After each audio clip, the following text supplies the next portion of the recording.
Nós somos um povo que fomos chamados para a salvação. E a salvação, o termo salvação na Bíblia, é um termo que é um conceito. É um conceito abrangente.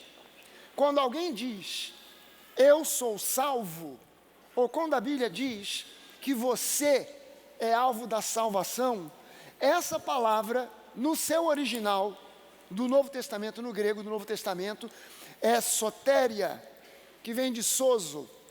Sozo, que origina sotéria, sozo, significa salvo, ou seja, livre da morte eterna. Livre da morte eterna, possuidor da vida eterna. Você pode dizer para a pessoa que está do seu lado, nós somos possuidores da vida eterna.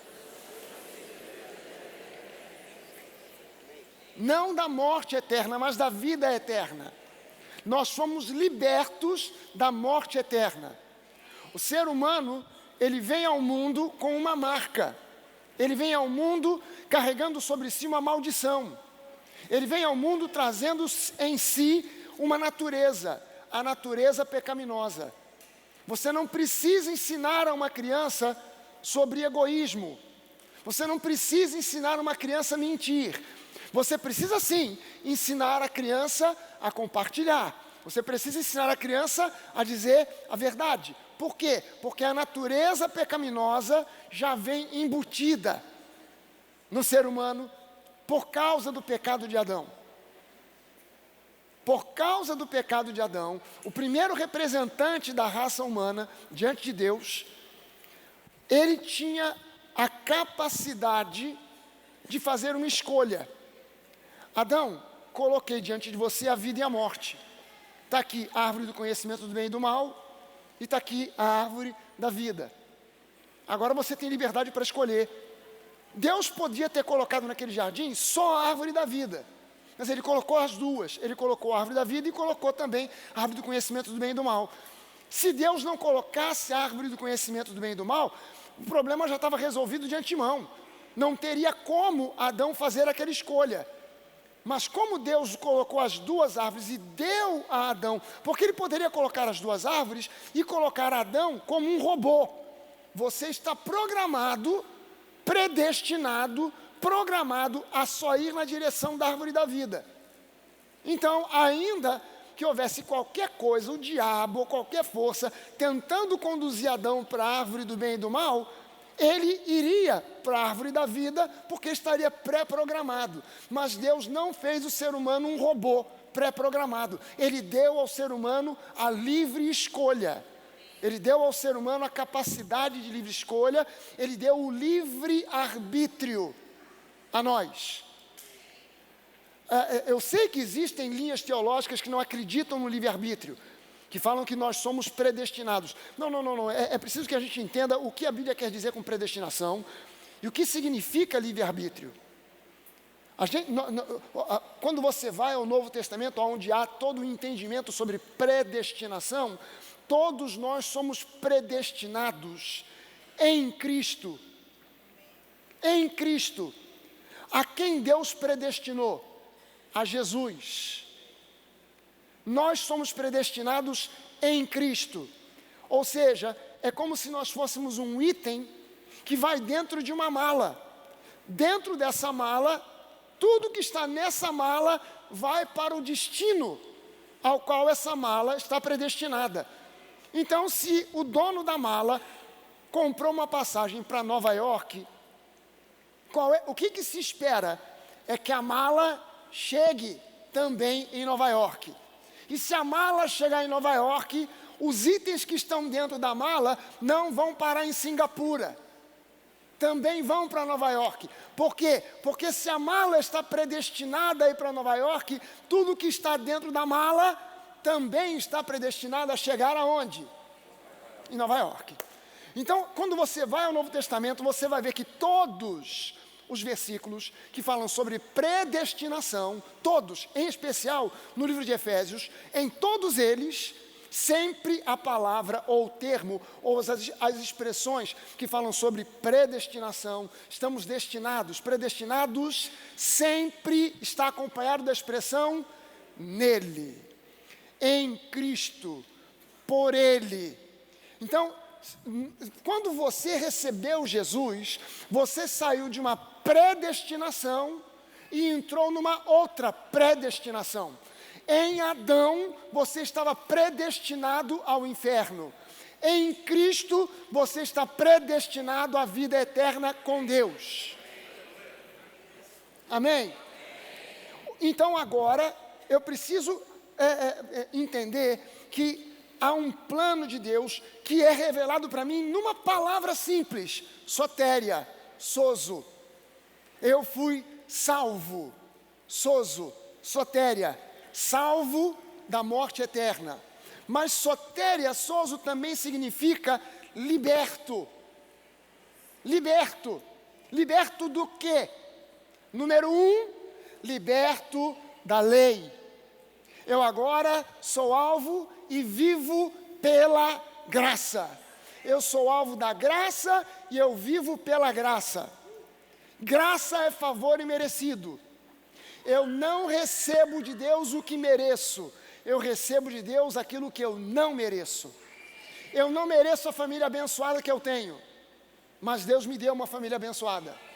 Eu não mereço a saúde que eu tenho, mas Deus me deu saúde plena. Eu não mereço a prosperidade que eu tenho, mas Deus me dá a prosperidade plena. Por quê? Porque eu sou predestinado em Cristo às boas obras que Ele planejou e criou para mim e para você antes da fundação do mundo.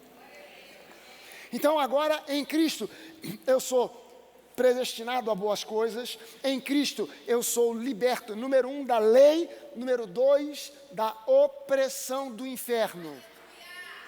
O diabo não tem mais poder sobre a minha vida nem sobre a sua, porque agora nós estamos em Cristo, e em Cristo nós estamos guardados, porque nós estamos no Santo dos Santos com Deus. O diabo poderia ter acesso em qualquer outro lugar do deserto, mas naquele espaço chamado tabernáculo, o espírito do inferno não podia chegar, porque ali estava a presença de Deus. Deus está presente na sua vida ou não? Então você pode afirmar junto comigo: o diabo não tem espaço na minha vida. Aleluia. Então nós estamos livres da opressão da lei, estamos livres da opressão do inferno. Não há demônio, por mais feio, esquisito e danado que seja, que consiga derrotar um cristão cheio do Espírito Santo. Ainda que venham 3 ou 4, não há capacidade nos demônios para derrotar um cristão cheio do Espírito Santo. Ah, mas pode vir o inferno inteiro. Ainda que venha o inferno inteiro, multiplicado por 10, não há inferno, não há demônio, não há diabo, não há nada que possa derrotar um cristão cheio do Espírito Santo, pleno do Espírito Santo.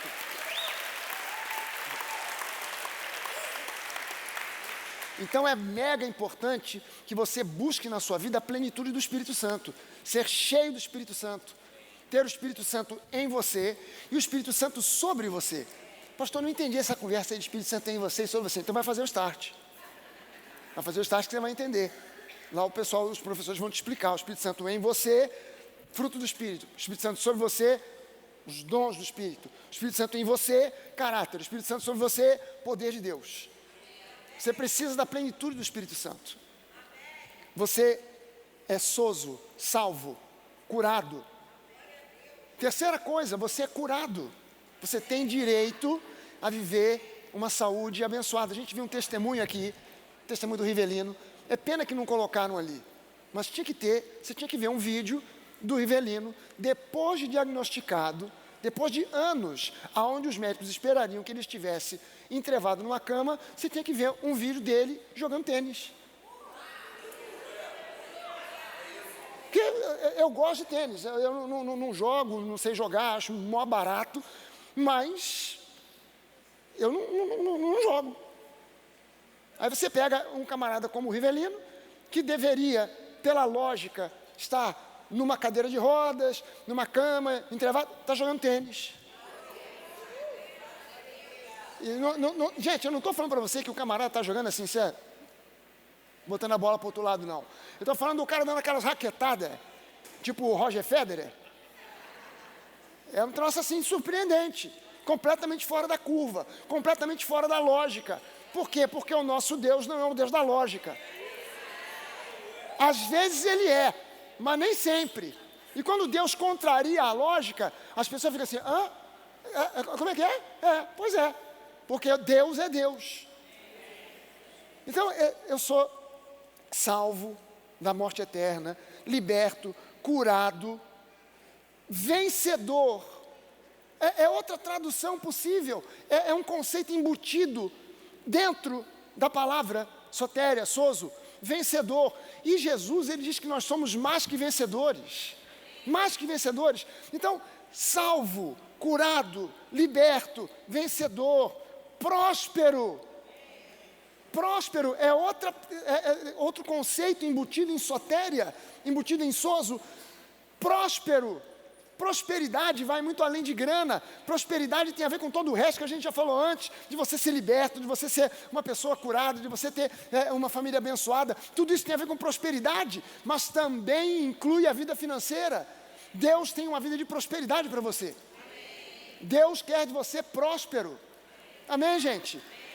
É muito fácil, é facílimo subir numa plataforma e começar a dizer: a vida é assim mesmo, irmãos, aleluia. Para uns Deus dá uma vida abençoada, cheia de grana e saúde, para outros é sofrimento e pobreza. Vamos levando adiante, porque lá no céu não haverá mais pobreza. É fácil pregar isso, é fácil pregar conformidade.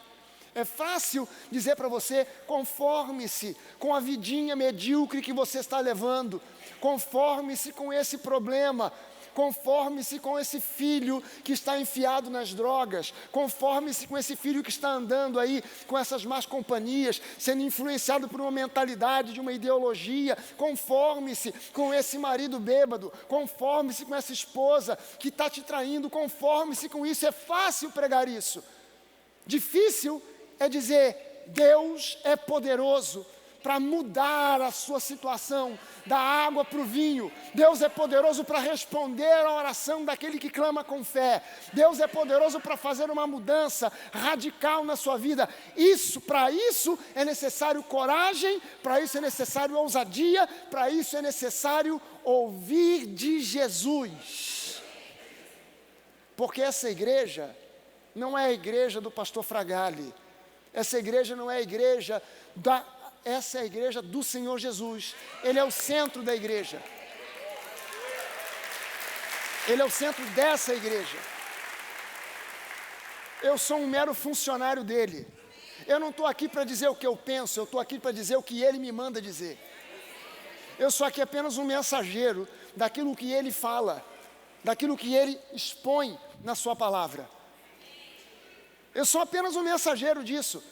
É fácil subir numa plataforma e dar opiniões. É fácil subir aqui e falar sobre teologia, filosofia, citar Aristóteles, Platão, Santo Agostinho e uma montoeira de outros. Difícil é você ter a coragem de olhar para o texto bíblico e dizer: meu Deus, e agora o que eu faço com esse texto que diz que pelas pisaduras do Senhor Jesus nós fomos sarados? Ah não, é melhor não falar, é melhor esconder, é melhor jogar isso para um canto e nunca citar. Está lá na Bíblia, mas eu não vou comentar a respeito disso. Meu pai, o que eu faço agora com esse versículo aqui que diz que Jesus Cristo, sendo rico, se fez pobre para que pela sua pobreza nós nos tornássemos ricos? O que eu faço com isso? Eu não cito, eu não leio, eu não cito isso na igreja, eu leio isso em casa, mas na igreja eu pulo isso. Por quê? Porque eu quero emitir a minha opinião. Eu quero falar para você com base na minha experiência. A sua experiência e a minha experiência não tem nada a ver com a palavra de Deus. A minha e a sua experiência, ou a experiência de quem quer que seja, não tem poder para anular a palavra. A palavra diz que pelas suas pisaduras eu fui sarado, mas na minha experiência, quer dizer que agora a sua experiência tem mais valor do que aquilo que Jesus fez, do que aquilo que Deus falou, do que aquilo que os profetas falaram em nome do Pai, do que aquilo que Jesus falou em nome dele mesmo, do que aquilo que Paulo falou em nome da inspiração do Espírito Santo, a nossa experiência tem mais valor. Gente, eu não creio em cura porque já fui curado. Eu não creio em cura porque já orei e muitas pessoas foram curadas. Eu creio em cura porque a palavra diz. Eu não creio em prosperidade porque eu já vi muita gente recebendo uma oração e ganhando rios de dinheiro. Eu creio em prosperidade porque a palavra diz sobre prosperidade. Então eu sou um mero mensageiro. Eu não sou o responsável. Quando eu oro por você e aquilo que eu orei ou você orou não acontece, o envergonhado não sou eu. Tem gente que fala, eu prefiro não orar, porque se eu orar e não acontecer, eu vou ficar envergonhado. Meu irmão, saia da reta, saia da frente, por favor. Deixe Deus ser Deus. Você é apenas aquele que ora, quem cura é Jesus. Sua responsabilidade não é curar ninguém. Não há poder algum em mim, nem para fazer você ficar curado, nem para fazer você prosperar, coisa nenhuma. Eu só tenho o poder de falar, de declarar, de orar, de dizer, de profetizar. Mas quem tem que fazer o milagre é Deus. Então eu preciso agora entender que quando eu sou cheio do Espírito Santo, e isso é uma busca que a igreja, ela muitas vezes suprime, ela não ensina, ela não mostra, ela não fala, e as pessoas se contentam em ter uma porção, um pouco do Espírito Santo. Não, eu quero a plenitude do Espírito Santo na minha vida, porque quando eu sou cheio do Espírito, eu sou capacitado para vencer. Quando eu sou cheio do Espírito, eu sou capacitado para ouvir a voz do Espírito Santo e seguir a voz do Espírito. E você vai ao livro de Romanos e Paulo diz o seguinte: os verdadeiros filhos de Deus são guiados pelo Espírito Santo de Deus. Se toda a igreja entendesse isso, muitos escândalos seriam evitados. Se toda a liderança da igreja do Senhor Jesus sobre a face da terra entendesse isso, muitos escândalos seriam evitados, muitos problemas seriam evitados. É nosso papel, como cristãos, dar ouvidos, buscar conhecer a voz do Espírito Santo, buscar conhecer o idioma do Espírito Santo, buscar conhecer a linguagem do Espírito Santo. Se eu não conhecer o idioma do Espírito, se eu não conhecer a linguagem do Espírito, fatalmente eu me deixarei levar por ilusões e eu serei confundido. E é por isso que muita gente chega às vezes e me diz, Deus me disse. Quando a pessoa me diz assim, Deus me disse, que argumento eu posso mais falar? Porque se Deus falou, quem sou eu para estar acima dele e te dizer o contrário do que Deus te disse? Agora, esteja certo de que foi Deus que te falou, e não a ilusão, a sua vontade, a sua cabeça, a influência daquilo que você ouviu o irmão fulano dizer ou falar, aquilo que você viu na internet. Você tem que ter um cuidado danado com isso, e saber que foi Deus que falou. Mas como é que eu sei que foi Deus que falou? Eu preciso conhecer a linguagem do Espírito, o idioma do Espírito, reconhecer a voz do Espírito Santo. E eu só vou reconhecer e entender a voz do Espírito Santo quando eu reconhecer a palavra. A linguagem do Espírito é a palavra. A voz do Espírito é a voz que emerge da palavra. O Espírito Santo nunca vai falar com você algo contrário ao que já foi dito na palavra. Então, se a Bíblia diz que você deve abençoar, não adianta você abrir a boca para amaldiçoar, porque isso não vem de Deus. Se a Bíblia diz que você é mais que vencedor, não adianta você dizer para um crente, não vai prosperar nunca, porque eu estou falando de alguém que é um crente para valer, um crente de verdade, nascido de novo em Cristo Jesus. Você pode jogar a praga que você quiser, não vai pegar. Por quê? Porque quem nasceu de novo é templo do Espírito Santo, é cheio do Espírito. Cheio do Espírito, não tem jeito. Você está no Santo dos Santos, o diabo não te alcança, as pragas não te alcançam, Não tem como te alcançar, porque você é mais que vencedor. Amém, gente? Então eu preciso aprender a reconhecer a voz do Espírito Santo. Eu preciso aprender a conhecer mais e mais Jesus. Quando a gente convida você para fazer o Start, quando a gente convida você para fazer o Nova College, não é porque a gente quer entupir as salas de aula de alunos, é porque a gente quer que você entenda e conheça mais e mais e mais a palavra. Conhecendo mais e mais e mais a palavra, você conhecerá mais quem Jesus é. Conhecendo quem Jesus é, você conhecerá e reconhecerá muito mais fácil a voz do Espírito Santo e não será iludido por falsas vozes. Porque o diabo nunca chegará para você dizendo assim: sou eu, capeta, faça como eu estou te dizendo. O diabo nunca vai chegar para você desse jeito. Ah, pastor, o diabo tentou falar comigo, mas eu reconheci logo. Por quê? Porque ele deu logo uma risada. Aí eu já sabia, isso aí não é o riso do espírito, isso aí é o riso do capeta. Não, o diabo ele vai chegar para você dizendo assim: assim te diz o Senhor. Ele não é bobo. Ele vai chegar para você te dizendo: assim te diz o Senhor. Há uma história no Antigo Testamento que ilustra exatamente isso. 2 profetas, você não sabe o nome nem de um, nem do outro. A Bíblia só chama um de um profeta jovem e o outro de um profeta velho. Esse profeta jovem recebeu de Deus uma palavra: vá a tal lugar assim, assim, e faça isso, aquilo, aquilo outro. Não pare no meio do caminho para dar ouvido a quem quer que seja. Faça segundo eu estou te dizendo.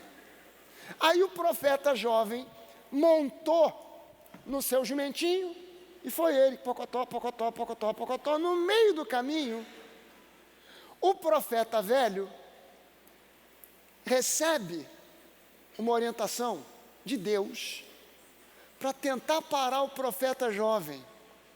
Ele vai lá e interrompe a viagem e diz: vem aqui na minha casa para fazer um lanche. O profeta jovem diz assim: não posso, Deus me disse para ir para tal lugar e não parar para nada. Não, mas eu também sou profeta. Eu também sou profeta. Sai daí, pode vir lanchar comigo, porque, cara, eu inclusive sou um profeta velho. Eu sou um profeta que tem mais experiência do que você.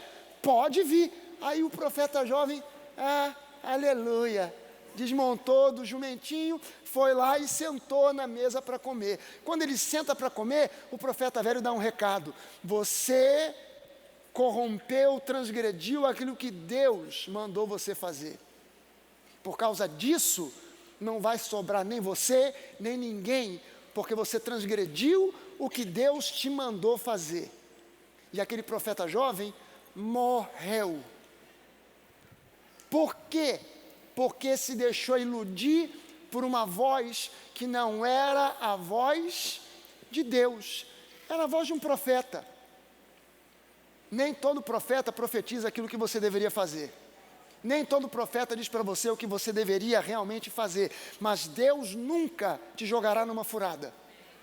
Deus nunca te orientará para uma furada. Deus sempre te orientará para uma vida vitoriosa. Mas você precisa aprender a discernir a voz do Espírito. Você precisa aprender a reconhecer a voz do Espírito Santo. Pastor, mas eu acho que ele falou comigo. Você acha? Então gaste tempo. Gaste tempo. Se você somente acha que foi Deus que falou contigo, gaste tempo orando, se preciso for, meses, dias, semanas e, se for preciso, meses, para que o Espírito Santo confirme e você não mais ache, mas você agora saiba: foi o Espírito Santo que falou comigo. Ele falou e ele confirmou. Eu gastei dias, semanas e meses para ouvir concretamente a confirmação dessa direção. Você precisa reconhecer a voz do Espírito. Você precisa aprender. Pastor, como é que eu aprendo? Não adianta perguntar para mim. Você tem que experimentar isso. Você tem que gastar tempo. Não é uma resposta simples. Você pode vir a mim depois do culto: pastor, como é que eu faço para reconhecer essa voz? As pessoas às vezes querem respostas simplistas, imediatas. E não depende de uma resposta simplista, não depende de uma resposta imediata, depende de você tomar uma decisão. Cara, eu vou aprender a ouvir a direção de Deus para a minha vida. Como é que eu vou fazer isso? Cara, eu vou orar, eu vou buscar em Deus, eu vou fazer o que for preciso para aprender a ouvir a direção que Deus tem para a minha vida. E você vai aprender. Porque Deus, Ele não é um coelhinho assustado, que quando você chama, Ele se esconde. Não, quando você chama, Deus se apresenta. Quando você chama, Ele vem. Quando você convoca o Espírito Santo, Ele aparece. Ele nunca te deixará, jamais te abandonará. Deus é contigo, Ele é por você. E é preciso que você entenda: você já foi ungido por Deus para andar numa vida vitoriosa. Você já foi ungido pelo Espírito Santo para viver uma vida vitoriosa. Há em você unção suficiente para vencer. O segredo da vida abundante e vitoriosa não está numa palestra motivacional que você possa ouvir. O segredo da vida abundante para você está dentro de você, já está aí em você, não está numa pregação, não está numa palestra motivacional, não está a unção que você precisa para viver a vida abençoada que Deus tem para você, já está aí dentro de você. Já está aí em você.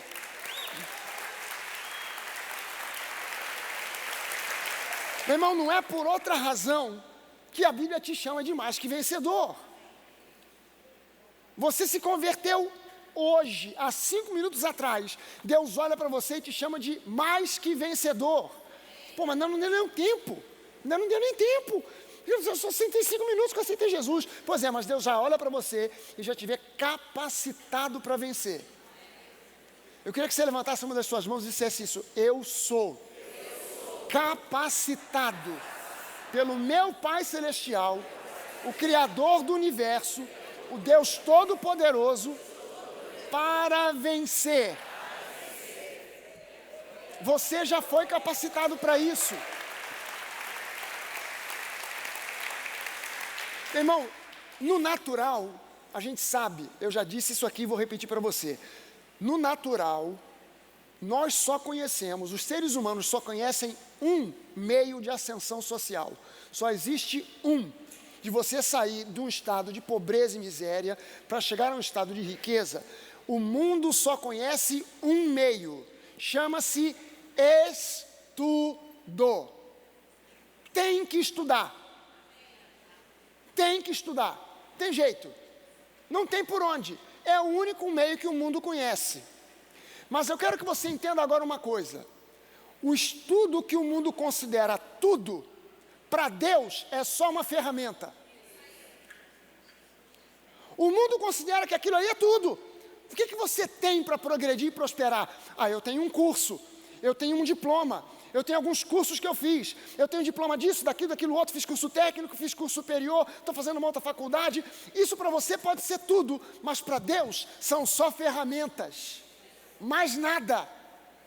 O que você precisa é de entender que há sobre você uma unção, uma capacitação, que faz com que você seja favorecido, aonde parece que não há chance alguma de você ser o escolhido, de você ser a pessoa que vai receber aquele emprego, que vai receber aquela promoção, aonde não existe chance alguma, Deus entra no circuito e te dá aquilo que você não podia obter, nem pelos seus cursos, nem pelos seus diplomas, nem pela sua inteligência, nem pela sua criatividade, mas somente porque o Espírito te favorece. Meu irmão, bota isso no teu coração, bota isso na tua cabeça. Deus não te favorece porque você tem título de doutor. Deus te favorece apesar do teu título de doutor. Deus não te favorece porque você tem pós-graduação. Deus te favorece apesar da pós-graduação, porque tudo isso para Deus é só uma ferramenta que Ele pode usar. ou não. Pastor, cheguei à conclusão que o meu diploma, estudei e Deus me abençoou numa outra área que não tem nada a ver com aquilo que eu estudei. Meu Deus do céu. Por quê? Porque Deus é Deus. Porque Deus é especialista em botar você no caminho certo. Deus é especialista em pegar você que imaginou que você ia ser cantor de ópera e Ele bota você num púlpito pregando. Você imaginou que ia ser engenheiro e Ele bota você para se tornar um administrador, um médico, um pastor, sei lá o quê, porque Ele é especialista em trazer você para dentro do destino que Ele tem para a sua vida. Pastor, escolhi a pessoa errada para casar. Deus é especialista em botar você no rumo certo. Então já começa a buscar o caminho certo antes de casar. Já não vai casando assim. Pastor, mas não deu para evitar. Ela é líndia. Pois é, ela é líndia, mas beleza acaba. Não é só dela não, a sua também, cara. Tu casou cabeludo, daqui a pouco tá careca. Tu casou forte, daqui a pouco a sarcopenia chega. Pastor, eu não sei o que é isso, sarcopenia. É o músculo indo embora pro beleléu. É a carne ficando molenga. É a pele ficando murcha. É aquela montoeira de ruga aparecendo na cara. Você pode esconder em tudo quanto é canto, mesmo na cara. A não ser que você olhe para ver outra pandemia e você andar de máscara.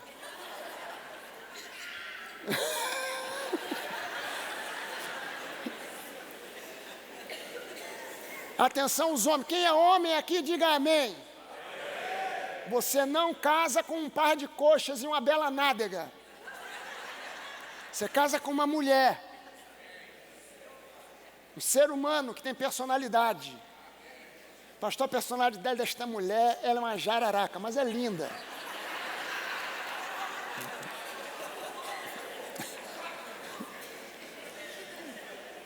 Efésios 2:10, Paulo diz assim, pois nós somos feitura dele, criados em Cristo Jesus. Não na nossa, criados em Cristo Jesus para boas obras, para boas coisas, as quais Deus de antemão preparou para que nós andássemos nelas. Meu irmão, eu quero falar para você aqui de algumas coisas que você pode fazer para fortalecer o teu espírito. Você não pode depender de diploma, você não pode depender de circunstâncias. Ah, pastor, eu até entendo não estar prosperando em tempos como esse, porque as circunstâncias não são favoráveis. E aí entra aquela famosa frase, tá ruim para todo mundo. Já ouviu essa frase alguma vez na vida? Tá ruim para todo mundo. Peraí, você já imaginou se o povo de Deus lá no Egito dissesse isso? Estão morrendo os primogênitos, mas tá ruim para todo mundo. Hã? Não, morreu o primogênito na casa do vizinho que é do egípcio, está morrendo o outro na casa, mas aqui o espírito da morte vai passar por cima, porque eu tenho o sangue do cordeiro aqui na minha porta. Então, está ruim para todo mundo? Nada, está ruim para o mundo, não está ruim para todo mundo, está ruim para todo o mundo. Não é tá ruim para todo mundo, tá ruim para todo o mundo. Mas para mim, Deus preparou boas coisas antes da fundação do mundo para que eu desfrute de uma vida abençoada. Deus preparou isso para mim antes da fundação do mundo. Então, circunstâncias dificilmente são favoráveis. Até o contrário, geralmente são desfavoráveis. Então, mesmo, você tem que guardar o seu coração. Sobre tudo que você deve guardar, guarda o seu coração. Deixa eu falar de algumas coisas que você pode e deve fazer para fortalecer o teu espírito. Para que o teu espírito esteja fortalecido diante de circunstâncias adversas, diante de pensamentos que tendem a te levar para a depressão, de pensamentos que tendem a te levar para o desânimo.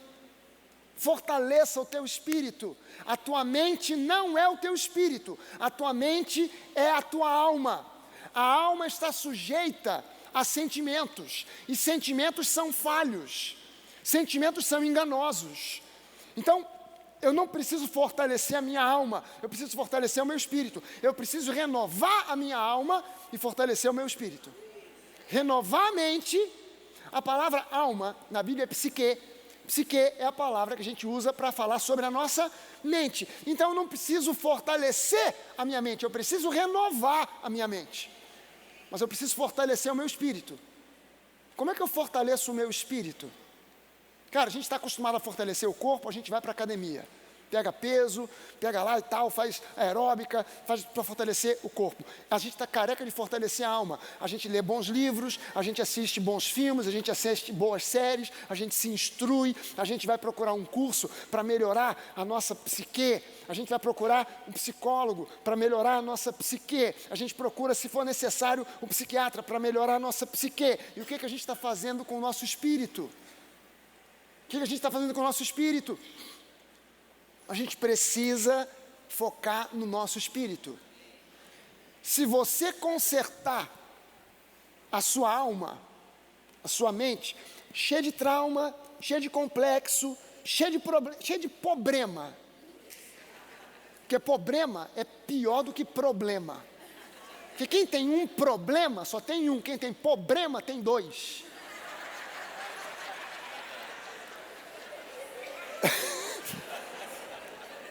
Então, a sua alma, ela de repente está cheia de conflitos, de coisas que aconteceram lá atrás, e cujo efeito às vezes você nem sabe. Você vai conversar com o psicólogo, vai conversar com a psicóloga, ela começa a extrair de você certas coisas, e de repente ela te diz um negócio que você fala assim, meu Deus, mas eu nunca tinha pensado que isso tinha a ver uma coisa com a outra.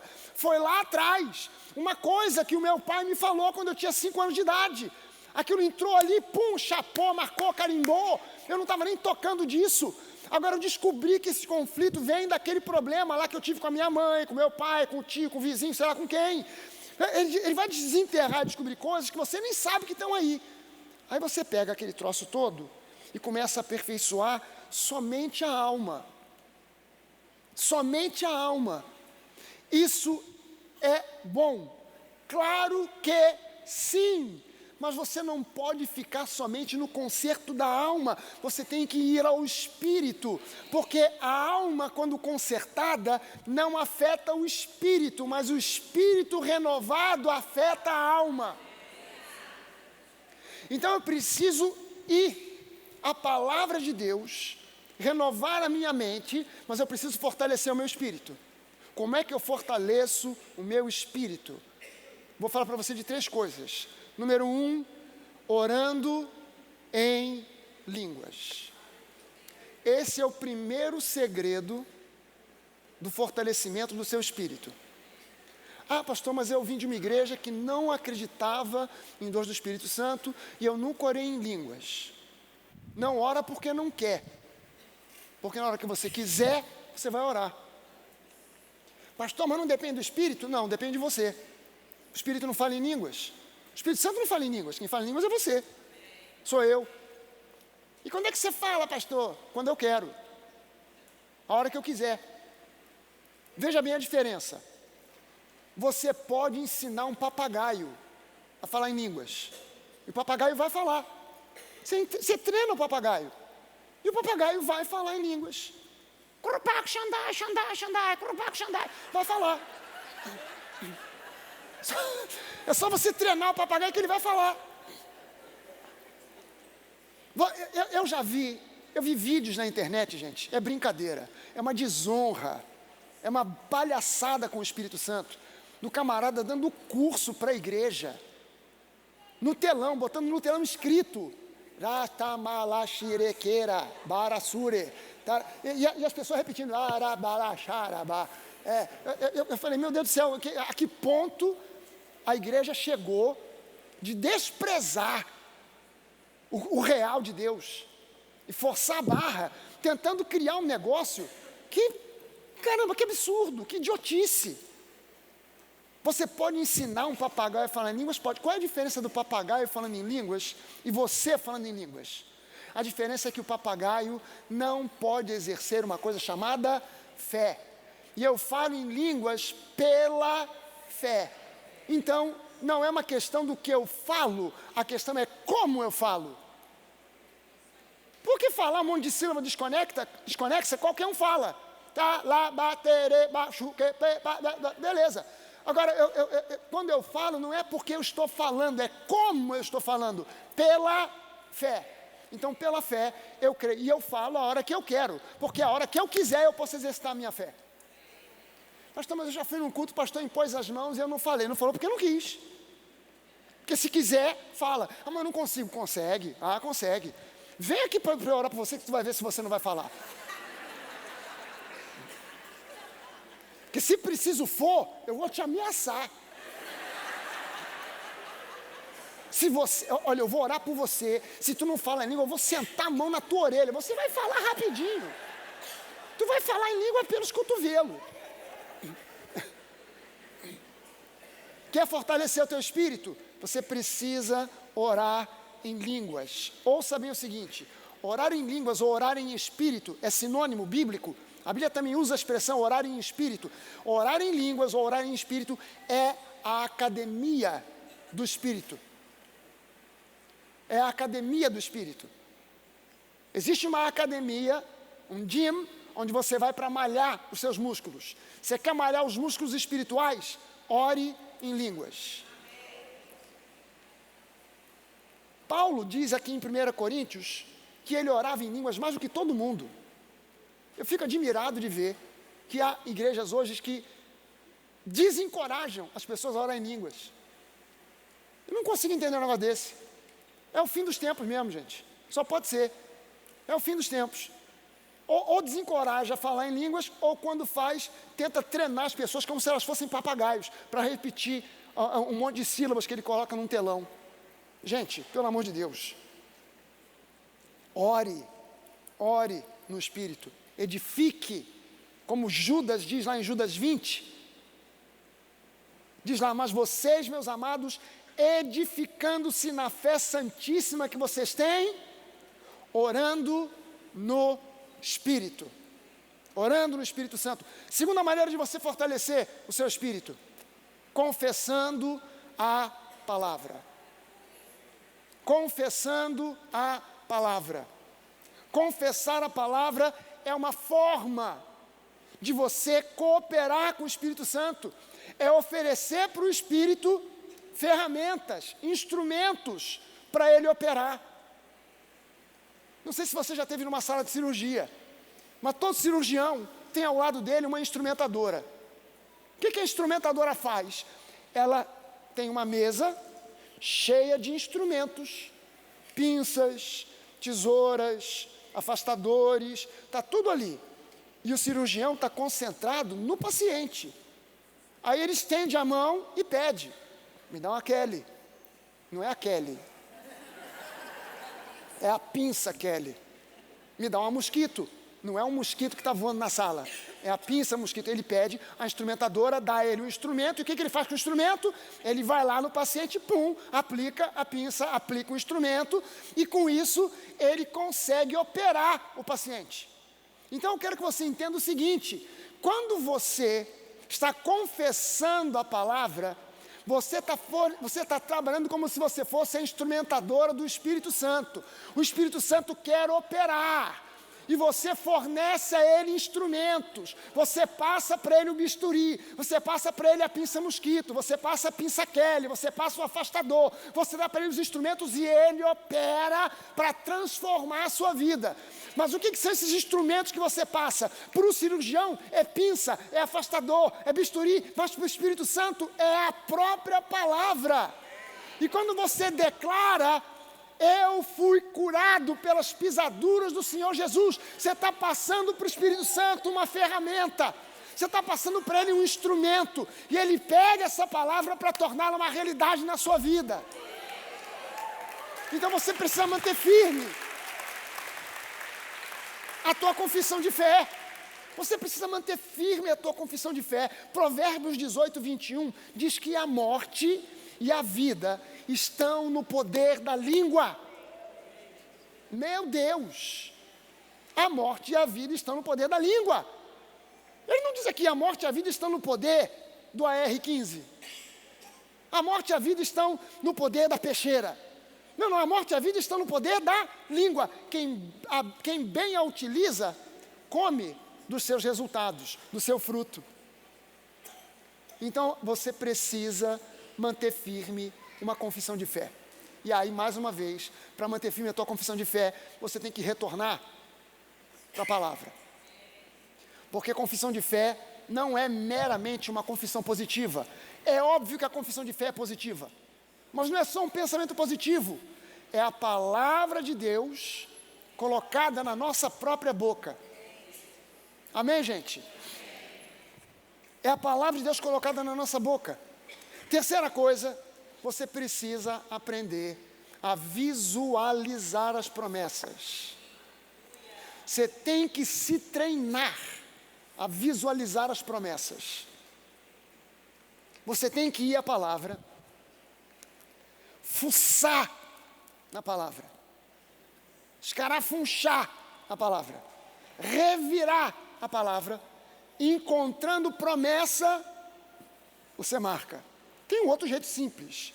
Em vez de você ficar olhando a Bíblia procurando, você compra uma caixinha de promessa. Já vem tudo lá. Só você tirando e vendo. Você encontrou uma promessa, você marca e você começa a declarar. Você copia num cartão, você copia num pedaço de papel, bota no bolso da roupa que você vai para o trabalho.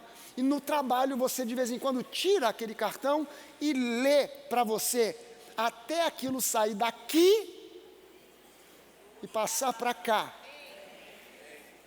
Quando sai daqui para cá, aqui cria uma raiz que nada mais pode arrancar.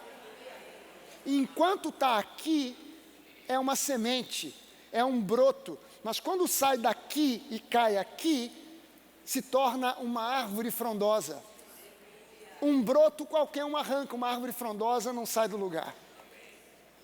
Pastor, como é que eu faço isso? Você precisa meditar na palavra. Então você pega aquela promessa, toma nota, bota no bolso. O que você está precisando hoje? O que você está precisando agora? Você está precisando de cura? Então não fique procurando promessa sobre prosperidade. Você está precisando de prosperidade? Não fique procurando promessa sobre a família. Pegue essa promessa específica e coloque no bolso. Coloca na bolsa, coloca em algum lugar que você possa durante o dia puxar e lembrar. Caramba, olha aqui, o Senhor é o meu pastor, nada me faltará. Você precisa meditar na palavra, confessar, declarar a palavra. A palavra na sua boca tem poder. A palavra na sua boca tem poder. Eu quero que você entenda bem o que a Bíblia diz. A morte e a vida estão no poder da língua. Captou aqui a mensagem?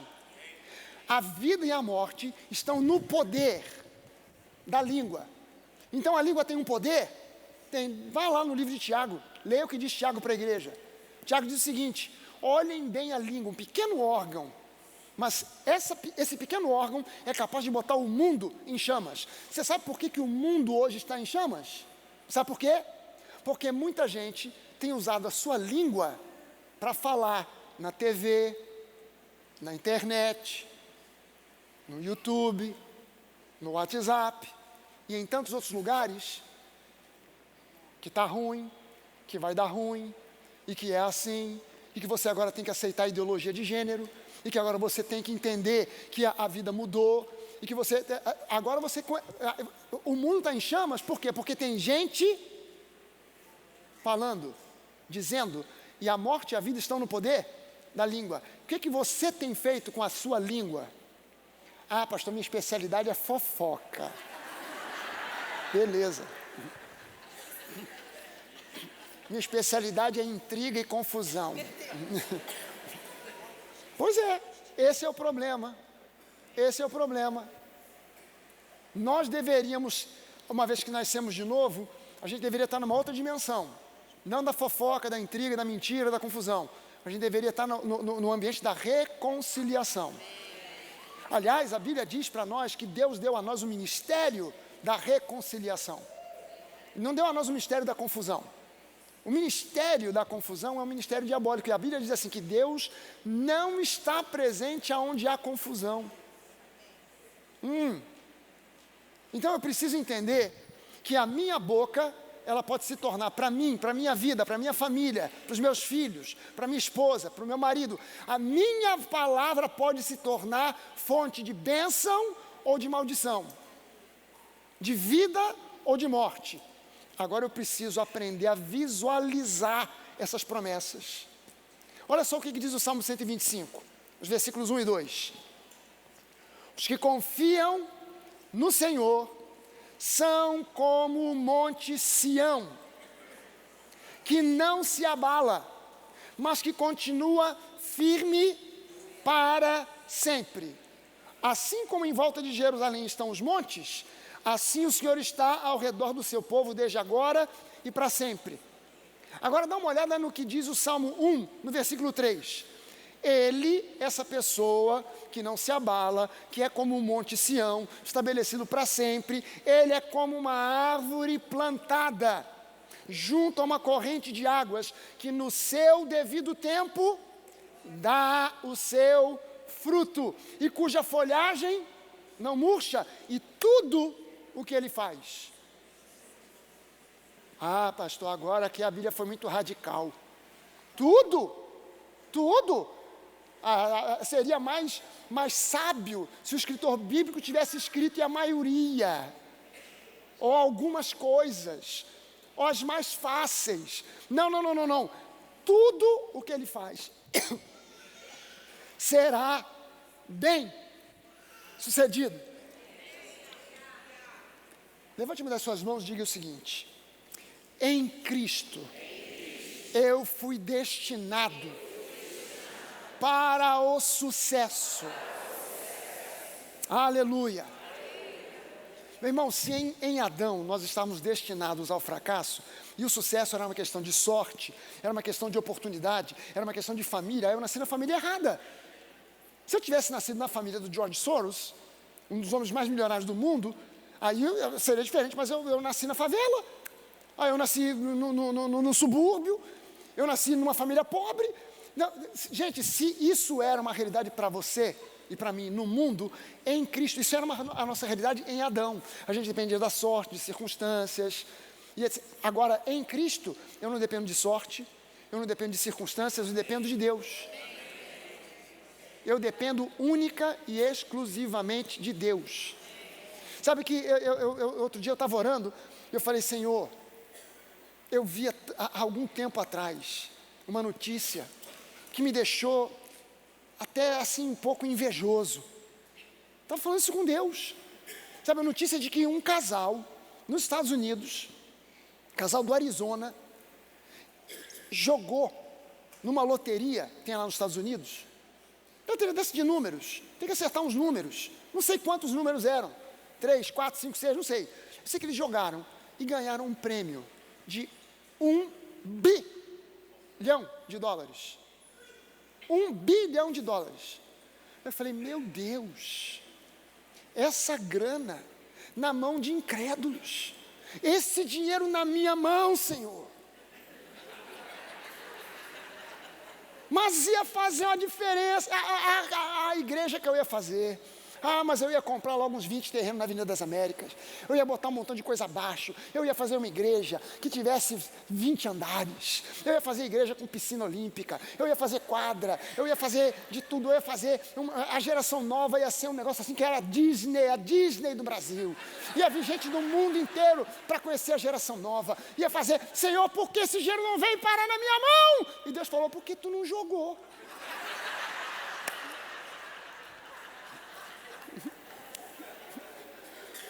Jogou, como é que vai ganhar?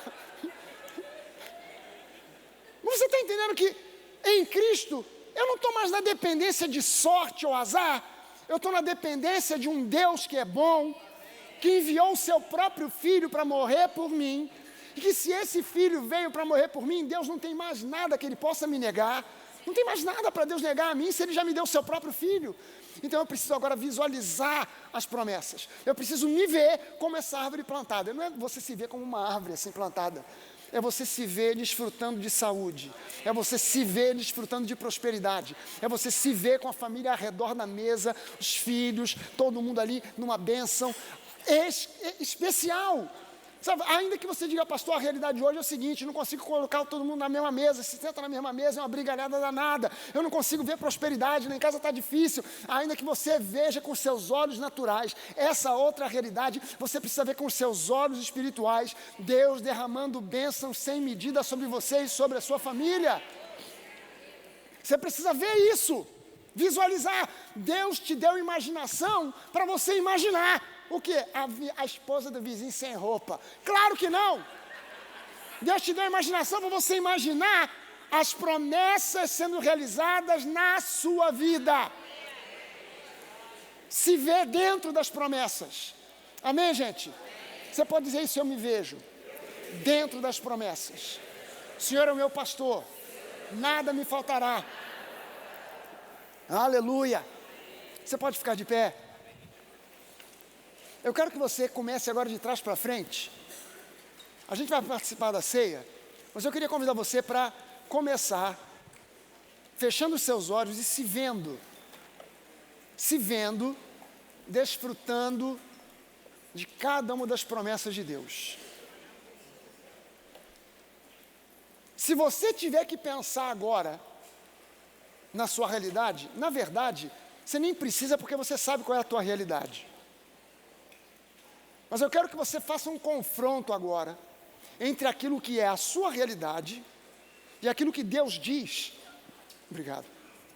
E aquilo que Deus diz na palavra dele a respeito de quem você é, do que você possui, do que você pode em Cristo.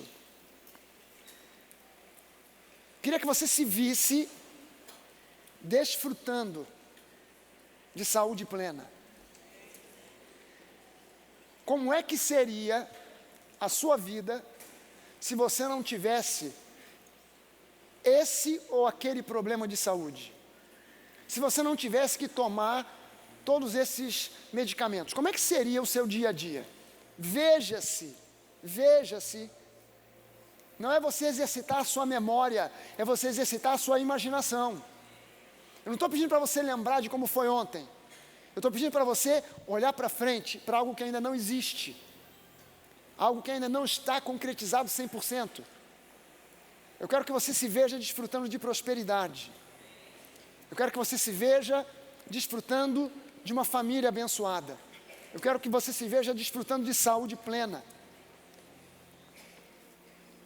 Deus é um Deus que nos criou com essa capacidade de imaginar, de olhar para a palavra e ver na nossa mente não letras, mas imagens. Quando eu olho para a palavra e vejo lá escrito que pelas pisaduras do Senhor eu fui sarado, eu não estou vendo as letras do versículo bíblico, eu estou vendo a mim cheio de saúde, curado de qualquer enfermidade. Eu não estou me vendo levantando da cama com dor nas costas. Eu não estou me vendo sentado na mesa tomando 30 comprimidos. Um para pressão alta, outro para pressão baixa. Um para dor de cabeça, outro para... Não, eu estou me vendo livre dos remédios. Eu estou me vendo completamente vencedor sobre a enfermidade. Quando eu penso em mim, dentro do plano de santidade de Deus, eu estou olhando nos meus olhos espirituais e me vendo plenamente santo e isento de qualquer pecado, vencendo toda a tentação. Eu não estou me vendo sucumbindo diante das tentações, eu estou me vendo vencendo as tentações. E eu quero que você agora então comece a confessar a palavra. Se você não está lembrando de um versículo específico, você pode ir no mais genérico, mais abrangente que existe, que é Salmo 23:1, o Senhor é o meu pastor. E esse problema que eu estou dizendo aqui já foi eliminado, porque o Senhor é o meu pastor, então nada, seja cura, prosperidade, família abençoada, nada me faltará. Eu queria que você gastasse agora esses minutos em que nós vamos participar da ceia, vendo, entendendo e lembrando que o preço já foi pago. O preço já foi pago. O preço que tinha que ser pago já foi pago.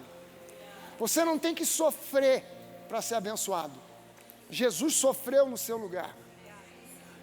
Você não tem que pagar preço nenhum para ser vitorioso, porque o preço já foi pago por Jesus. A última coisa que Jesus clamou na cruz do Calvário foi tetelestai,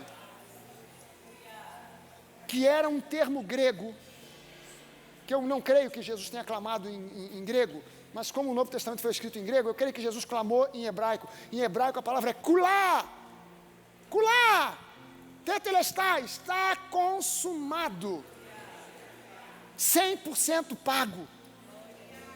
Tetelestai ou kulá é um termo comercial, que diz para nós que aquilo que eu comprei a prestação, já foi pago por completo. Eu não tenho que voltar ao banco para pagar mais uma prestação. Todas elas já foram pagas. Todas já foram pagas. Então eu quero que você se veja curado. Eu quero que você se veja no seu espírito livre de toda e qualquer enfermidade. Quero que você se veja na beira da praia correndo, na beira da praia tomando água de coco, férias em Teresópolis, Petrópolis, em algum lugar agradável, Miami. Quero que você se veja nesse lugar desfrutando de um tempo alegre com a sua família. Eu quero que você se veja como Deus te vê, santo, inculpável, irrepreensível. É assim que Deus te vê. Paulo diz que Jesus pagou o preço para que nós fôssemos agora diante dele, santos, inculpáveis e irrepreensíveis. Então agora, em nome de Jesus, uma vez que você está com a palavra no seu coração, você que está acompanhando a gente pela internet, está em casa, está em algum outro ambiente, talvez você haja alguém assistindo, acompanhando de um hospital, você está só com o seu telefone celular, seu smartphone na mão, e você está num hospital, aguardando um diagnóstico, ou o diagnóstico já foi feito, você está em pleno tratamento. Eu quero que você se veja agora recebendo alta, com uma declaração do seu médico, do médico responsável pelo seu caso, dizendo que você está apto a voltar para a sua vida comum do dia a dia, curado, salvo, liberto, em nome de Jesus. E se você está em algum ambiente onde você pode participar conosco da ceia, tenha nas suas mãos aí um copo com um pouquinho de vinho, ou um pouquinho de suco de uva, um pedacinho de pão, ou um pedaço de um biscoito creme cracker. E vamos juntos participar dessa ceia. Vamos juntos declarar que Jesus Cristo é o Senhor. Ele é Deus. E Ele fez por mim uma obra plena, completa, que me livrou de toda a maldição, que me livrou de tudo aquilo que entrou no mundo em função do pecado de Adão, foi levado na cruz do Calvário, e eu sou livre, livre para adorar, livre para desfrutar da vida abençoada que o Senhor conquistou para mim. Em nome de Jesus, eu quero que você coma desse pedacinho de pão agora, declarando que desde a planta dos seus pés até o topo da sua cabeça você tem saúde plena.